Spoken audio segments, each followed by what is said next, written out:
Okay, welcome everybody. Thank you for coming to the conference and the talk. I'd like to introduce Vadim Belman. He'll be talking about lockless concurrency in Raku. Vadim? Yes. Okay. Hello everybody, and hello again to those who've been visiting my previous talk. When I was talking about Vigna framework last hour, I mentioned concurrent PChannel module, which I implemented to support Vigna. And in this talk, I'm gonna tell you about the peculiarities and complications I met while developing it and how all those were resolved eventually. And what I can promise you from the start is that it's not gonna be easy to understand probably because there are a lot of minor details which are not apparent from the first glance. And that's why I actually had all those peculiarities and problems and had to resolve them. So the first requirement, I'm sorry, for those who haven't been on the previous talk, PChannel stands for prioritized channel. The purpose of this module, the first requirement to this module is it has to be fully concurrent, absolutely fully concurrent. I mean, it must handle any number of requests from any number of threads concurrently without a problem. And it has to be fast because it's heavily involved in implementing user interface, textual user interface, and user interface has to be responsive and fast. So what does it mean, prioritization? Let's say we have a number of items. I'm sorry, something went wrong. So we have a number of items with priorities assigned to them. So like we have 6, for example, with priorities, item 1, 2, 3, 4, 5, 6, with priorities from low to high, low, medium, high. And say they are submitted simultaneously, which means nobody got time to pull them out of the channel. And when somebody starts pulling them out, they're gonna come out ordered by priority. So high priority comes first, medium, and then low. It's the only example of how to use it I'm gonna show because there is really nothing interesting in it. You send with 2 different priorities, and on the output, you get them in the right order. That's it. Let's get to the implementation, which is really interesting. Internally, the channel is implemented as an array of priority queues. Each priority queue, it could be anything. It could be Raku channel object, it could be concurrent queue module or whatever, it doesn't matter.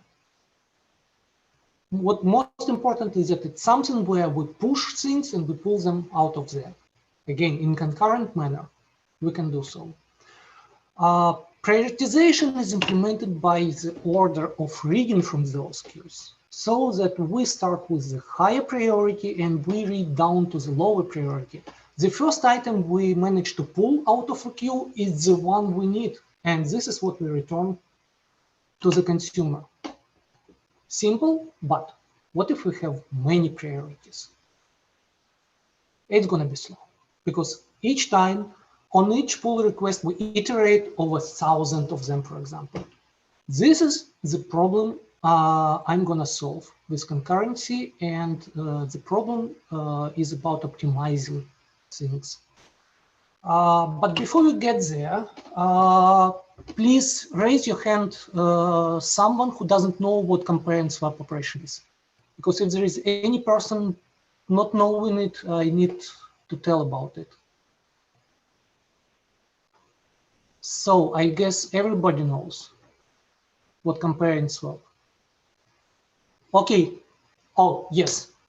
At least one person. So I better tell about it. Compare and swap is an atomic operation.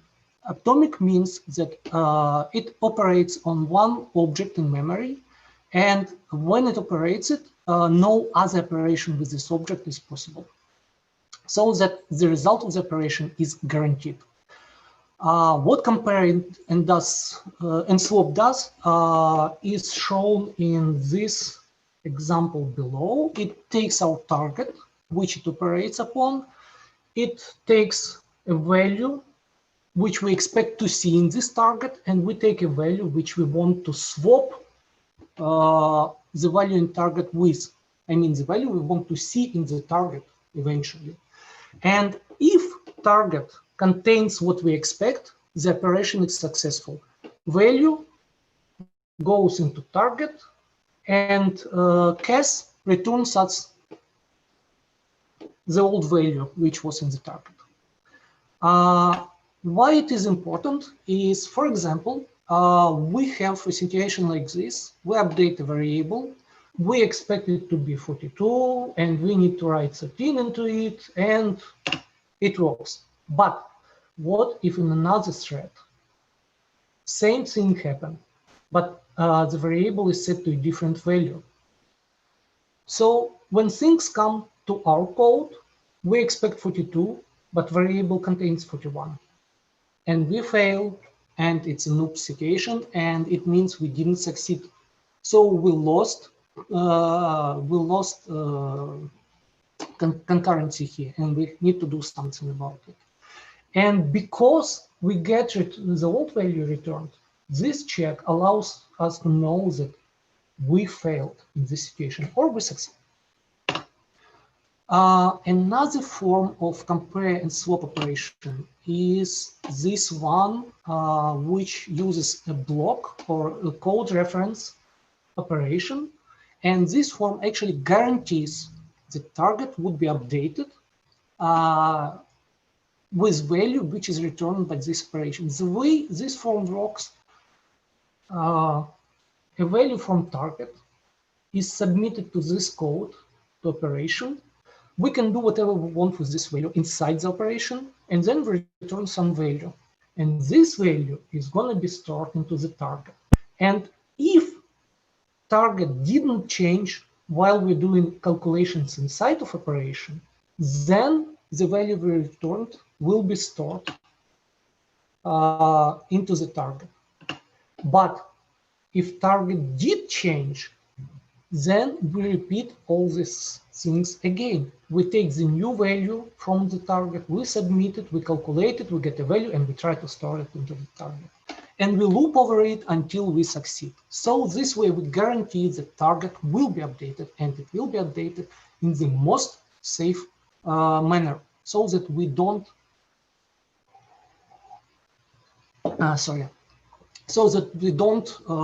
corrupt it in easy way. Now back to our problem. The way to optimize the speed is to start scanning our priority queues from the point where we expect to see a value. Meaning that, for example, we have a number of items coming with different priorities. And we know that the highest priority we've got was 6. And so we start iterating over priority queues, starting with 6. And we pull items out of it, and we go down the priority to lower levels, low-level queues. So if we call poll method at this point, it won't be scanning the full queue. It would go directly to the 0, and that's much faster. And say we got another item, okay, it means we have to start scanning from priority 4, and then we are done. And well, I simply record the maximum priority I need to start with in some kind of attribute. The first problem we get if we don't do it concurrently, I just want to show you what happens if we do things improperly here. We have 2 threads sending. One sends with priority 42, one sends with priority 13. Both do the same thing. They check if the priority they've got is higher than the maximum one. Well, it is higher in both cases because it's 0 and we don't know about the other thread. So one thinks it's going to be 42, the other thinks it's going to be 13, and eventually the second one wins because it's a little bit lagging behind. It was called a little bit later. And instead of having 42 in the maximum priority and to start scanning from 42, we're going to start from 13, which is definitely not what we want. We miss a high priority item, and at the best, we'll get it at some next run, maybe. Or maybe we just simply lost it. More appropriate way to do it is with second form of CAS operation, where we simply update maximum priority atomically, which means, for example, if thread 2 wins, it will choose maximum value 0, 13, it's 13, we get 13 in max priorities, and thread 1, it gets 13 here, and it compares to 42, and we have 42 eventually. Right? Right. That's correct. What if thread 1 wins? Okay, we get 42, we get 0 here, we get 42 here, we end up with 42 here, we come here to thread 2 because it lost. It gets 42 here, it gets 13 here, and apparently we end up with 42. So no matter which way those operations are going to be executed, it is guaranteed that we get the correct value in max priority. Safe? No, because then we get into another problem. Say we got a data to be sent, and we have 2 polling threads, and they're simultaneous, totally. And they start scanning, they get the maximum priority, and they know where to start, and they start scanning. And one succeeds, it finds the item with priority 42, it pulls it, and the queue is now empty. The other thread lost. And because it's loose, it knows that, let's say there were no other items sent previously. It knows that there is no data. What happens next? And next, our send method get another data with the same 42 priority. But our poll threads doesn't know about it. And what they know about is that thread 2,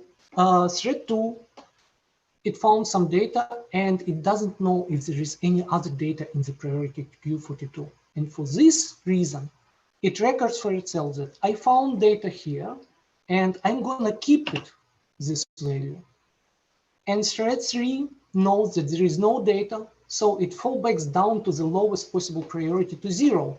And they both do this CAS operation as I shown you previously. And oops, excuse me, no, it's different. It's different. Sorry, at some point I changed the form of CAS operation to this one for particular reason. So this is the right way to do things, at the low level. But still, the situation is problematic because look, if thread 2 wins, we have maximum priority 42 here, from here, and found priority is also 42, and this is what we want to left for the next poll operation, because we think there might be some data left. And because we started with 42, the operation is going to succeed, and we will end up with 42 here in maximum priority. But thread 3 does it differently. It also started with priority 42 in start, and this is what it expects to find there. But it knows that there is no data, and it wants to write 0 to maximum priority. And no matter which order those operations are executed, thread 3 wins always. 0 will end up in maximum priority.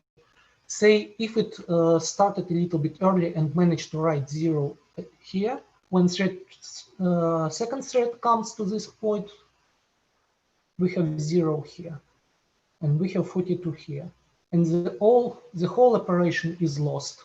And so no update for max priority, and it stands with 42. In copy and swap, it's called ABA problem. You can find it on Wikipedia, the fastest way, and read more about it. But we have to solve this problem. And the way to solve it, I simply split maximum priority in two attributes. One is set by send operation, and it has recommendational value. I mean, send can recommend where to start with. The second one, receiver, it's the one which knows exactly.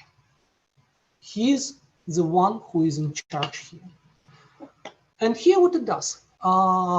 When poll starts, when poll method starts, it consults with send where send thinks that we should start with. So it does something like this.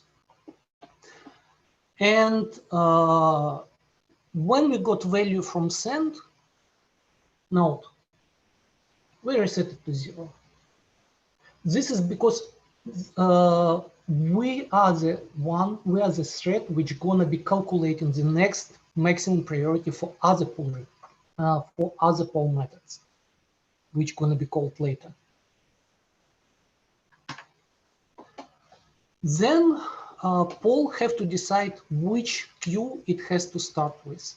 Well, this is pretty much simple. Again, atomically, we choose maximum of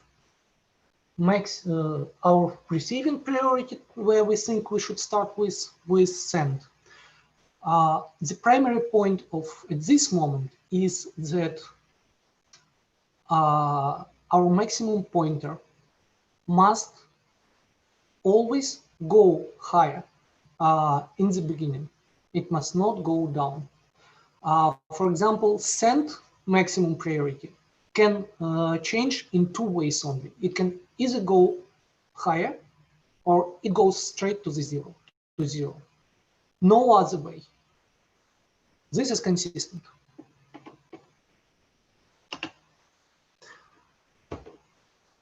When poll operation finishes searching for an item, there could be three possible outcomes, apparent ones. We probably found a value in the highest, in the maximum priority we started with. I mean, it was immediate hit. We calculated new maximum priority, we tried this priority queue, and voila, we have an item there. This is the best, the fastest case we have. Two other cases. We found item in queue with lower priority. This might happen if previous poll operation pulled an item, it left maximum priority at some higher level, but in fact there were no more data left. And so when we come asking for data in this higher priority, there is no data, and we start picking down. And we find finally an item somewhere in lower priority. This is another outcome. Or we found nothing. In this case, we end up with -1 as the latest priority value when we tried. Those two are basically identical because this is the only case where our maximum priority can go down, not up, but by down. And we're actually very much reluctant to go down because going down means we could lose data. We could miss data in higher level, in higher priority queues. So we're reluctant. We do it only when we're absolutely 100% sure it's safe. And we do it with one single cache operation again. We use cache everywhere because this is the way we do concurrency, real concurrency without locking. So the idea of this operation is that if the currently recorded maximum priority in the attribute is what we calculated it to be, then we are okay to go down. It means there was no changes. And even if there was changes, and even if maximum receiving priority was set to higher value at some point, and then was reduced down to what we calculated, it's still safe. it's still safe. I mean, some other poll could have calculated it properly, and some other poll knows that there is no data in higher priorities, so we can safely go down. But poll operation is actually, it's a non-blocking operation. I mean, it's picking whether you get data or you don't get data. But it's, like, do you have data? No. Okay. But most of the time, of course, we need to wait for data to arrive. And so we need another method, and traditionally it's called receive. Receive wraps around poll, and it must wait, sure. And also, those who was listening to my Witness talk knows that I'm reluctant to block threads. If whenever possible, release the thread, give it back to thread scheduler. So the best way to do so is to wait for a promise. So we need a promise, and if we get any data, send would keep this promise for us, and we wake up and we try to fetch an item which was sent just recently. The problem here is that if we do it mindlessly and signal on each and every item sent to the channel, that's going to kill performance, because we're going to be waking up receivers too fast, trying to wake up them too fast. So we need to optimize this as well. Send must know where to signal and where not to signal. This is the first approach, the apparent one. Receive tries to pull to find, to pull an item from the channels. At this moment, we get send called, and we've got an item. Receive set up the promise, but now it's too late. Send has been called, and we have no data. But we are waiting for a promise, but send didn't know that there is a promise to be awaited. So we are stuck. Okay, the right way of things would be, first, we set up a promise. We don't know yet if there are going to be any data or not, but we set up a promise upfront. Only then we ask for data. And if there is no data, but send was called in meanwhile, send knows that it has to awake us. And when we start waiting for a promise, sooner or later, we're going to be awakened. We're not going to wait forever. On the send side, things are pretty much simple. First, we make sure that awaken is actually required. Easy. If we, when we start, we check if we have any elements currently in the channel. If there are no elements and we've got one, most likely there will be a receive operation awaiting for this element. So, yes, only when we have 0. Simple.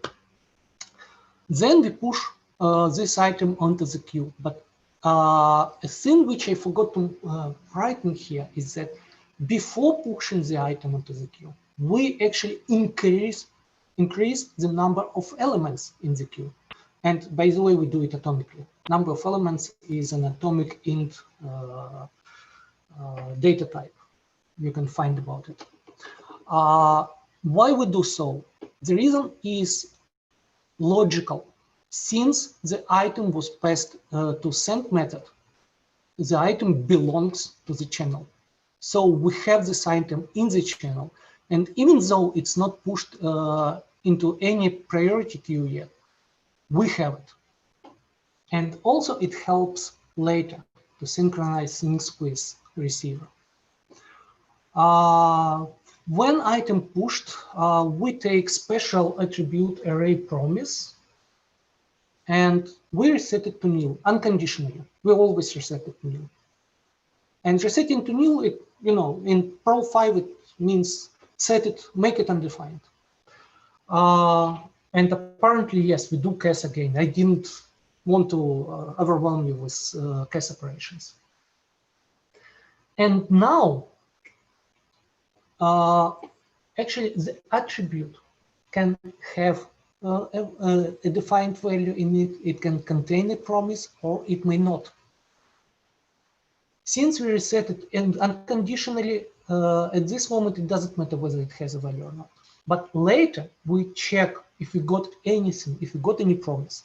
And only then we keep this promise. And this way we inform the receiver that, okay, guy, you are good to go. Try again. To fully support this way of operations, I needed to modify Perl a little bit. And remember I told you that number of elements has to be increased before pushing an element into the queue. Technically, here is the reason why. What Perl does now, it gets the number of elements and it atomically reduces it by 1, if possible. Meaning, read it like this. If there is any item available, any, I claim for it. No other Perl gonna have it. Because the operation is atomic, again. If we win the race and LMs, for example, it's 1, we're gonna get 1. We know that there is an element and we set LMs to 0. Any other Perl at this moment will get 0 elements and it will know there is no data. I'm free. And from this moment, we know that there is an item awaiting for our Perl operation. We're absolutely sure about it. You know, the good thing in concurrent programming, don't do things if you're not sure. You have to be sure. Make sure, whatever way. Sure, the keyword. So, we loop. In Perl operation, we loop until we find the item we're expecting for. Because there could be more than one loop, because at this moment send could be still pushing the item and the channel responsible for this priority queue could be processing this item, so we probably could need to wait for it a little. Now, Perl is ready. How our receive works? We invoke receive method. The first thing it does, it takes a fresh promise object for future. It has to be there. At this point, we need a fresh promise object. And note that it doesn't matter whether we would need it later or not. We must have it. It's mandatory. Then we try to update array promise attribute. This point is a little bit tricky because if array promise already contains a promise, then we have to take this contained promise object, because this is going to be the one which is going to be kept by send. And if it's not defined, if there is no promise object in this attribute, then we have to set it to the promise we just prepared, to the fresh one. This is also could be called a claiming. One of the receive threads claims that he is responsible for this promise. He's actually not, but he's just the first one who sets it. And this is the promise. This is the promise which is going to be kept by send when data is available. And we must take care not to lose it, because one of the bugs I was heavily hunting for is that, you know, it was funny. There was assignment and binding. I used binding because it's a little bit more performant, but it turned out to be wrong and I was losing a promise accidentally. And apparently few receive threads was locked in waiting without any chance to be ever unlocked. So take care of this promise. Be careful. Only when we have this promise set up, we call Perl. And only then, if we get no data from Perl, we await. We await until data arrives. We await until send reports to us that you can try. Again, in concurrent programming, the order of things is really, really important. If you do something too late, you're gonna be in a big trouble because it's too late. You're gonna be self-locked. Problem again. you see, receive is actually must be very fast operation, but every time we invoke receive, we allocate a new promise object, which invokes a number of routine calls, memory allocations. Mostly it's about memory allocations, of course. So we have to solve it. You know, I was actually redoing this module right before the conference because there was a serious bug with previous implementation. There was a serious race condition, which I overlooked and which I actually found while started writing these slides. And still, it took me several days to do things properly here, to re-implement things. And eventually, I ended up with receive a little bit cheating. Still cheating. Remember, I promised you lockless programming.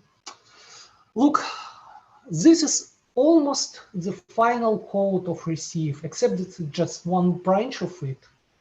There are two branches and the condition looks differently, but this is the branch which is important. And why is it important? This is the real case operation I perform, okay? And this is how I set up the attribute to a fresh new promise. To speed things up, I don't allocate this fresh new promise always. I do it only when necessary. And I do it, as you can see, only when it gets consumed. And when it's consumed, we set it, we store it for ourselves, we store it into the attribute. Only then we create a new fresh one. And I think to many of you, the problem is apparent. This block is not atomic. And race conditions are possible. And under certain conditions, array new attribute could be updated improperly. And most importantly, array promise could be updated improperly. And we get a wrong promise to wait for. And unfortunately, I found no solution for this race condition, no clean solution. Some systems has so-called double compare and swap operation, where two objects in memory are swapped instantly, but they depend on single value, as far as I remember. Anyway, it's possible. Unfortunately, Raku doesn't have this kind of double CAS, and so I have to deal with what I have. But I promised you I use no lock, and formally I still don't use it. Oops, excuse me, I'm too fast. And formally I still don't use it. Do you see any lock here? No. This is a spin lock. It's also implemented using Compareandswap. And the way it works, we have kind of a locking attribute. And if it's 0, it means the code block we are protecting is not locked at the moment. If we need to lock it, we try to set it to 1. If we fail, it means that it's already set to 1 and the block is locked, and we go back to loop. And we loop again and try to do it again. If we succeed, we exit the loop because CIS will return 0. Sorry. Yes, return 0. Sorry. Second talk in a row, it's a little bit exhausted. Anyway, so the whole thing is called spin lock, and the only problem about this kind of approach is that it's CPU consuming, because we loop, we simply permanently loop, we consume CPU a lot, kind of a lot. Luckily, the block I'm protecting is small one, quick one, so it doesn't loop really long. And why I choose this approach, you know, jokingly, is because I promised you no loss. But seriously, when I run benchmarks, it's like, you know, about 3–5% of performance in favor of a spin lock. Somehow it looked like a little bit faster. So I ended up with this solution. But It's basically only the second lock in the whole module. The first one is around allocation of priority queues, which gets invoked normally, just once. That's it. And believe me or not, but we are done. Because the last step of receive method is we wait for the promises. We wait for our receive awaiting promise. And if we get data, it unblocks us. Or we wait for closed or drained promises. Actually, closed is enough here. The difference between closed and drain, I think, is apparent. We can close the channel, but there might be still some data in it. And before we pull all this data out of the channel, it's still valid. And only when we drain it out, that's the moment where a channel cannot be used anymore. That's it. We are free to release it. Now, performance-wise. In weakness slides, I mentioned that priority channel is just 20–30% slower than the core channel. But it's not true anymore because those were numbers for the buggy implementation of receive. Now the numbers vary from 1.2 to 6 times slower depending on which configuration of send receive threads. Like we have many receives, one send is going to be one speed, one send, one receive is the worst case scenario because in this case we have to allocate a lot of promises to be awaited and kept by send. Memory allocation really takes time in these kind of things because, there is little code. Overall, it's pretty much fast. The whole module is like 400 lines with documentation. It's fast.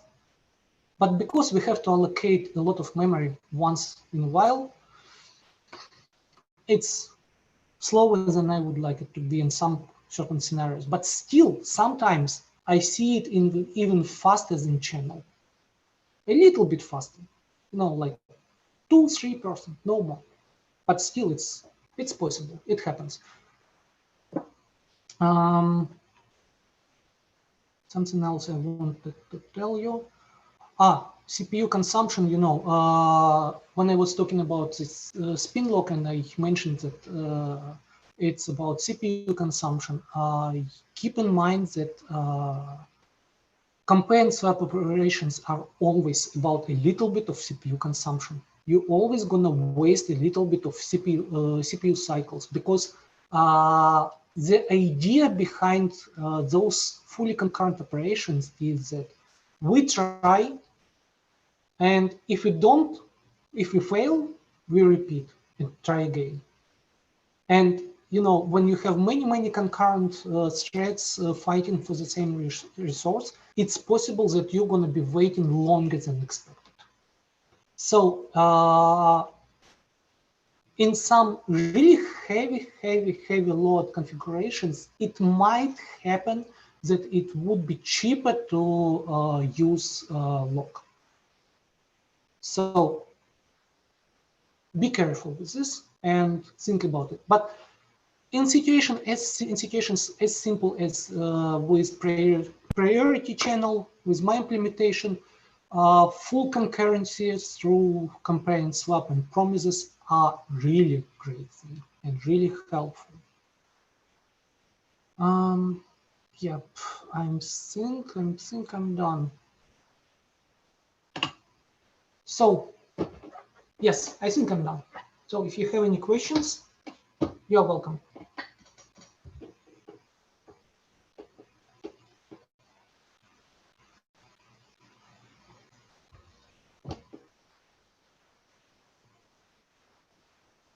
Okay, probably no questions.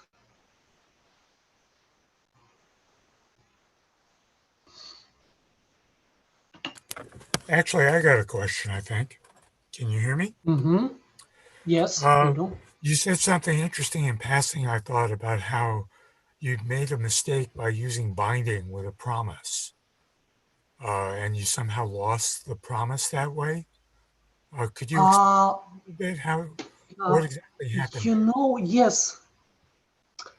Yes, I would like to elaborate on this, but I I didn't understood what happened exactly, Yeah, unfortunately. yeah. So you haven't pinned it down. Okay. I didn't have time to debug it, so I had this. It was simply like when I was debugging that part of code, I just realized that my where is it? The slide. Yes, exactly.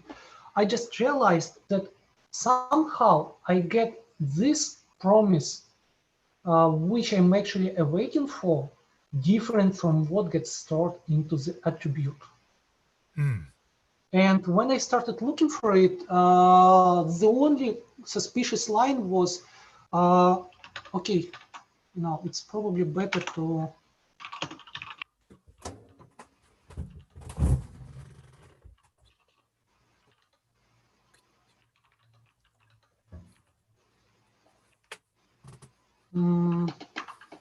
wait a moment, where is this receive? It's closed. Okay, this is the loop. You see, I'm also cheated a little bit because spin lock is actually implemented in the most performant way using MQP. Hmm. Okay, here it goes. This is the condition which was suspicious. This one. I see. And it was binding used here. And I don't know how did it happen, but eventually I was getting wrong promise here. When I replaced, the only thing I done, I replaced binding with a segment and things started working properly. Hmm. Really, Okay, I thanks. just, yeah, I wonder myself, but because conference was too close and I had to finish my slides, I got no time Sure, to get deeper into it. sure. Okay, thank you. Nice talk. Yeah, welcome.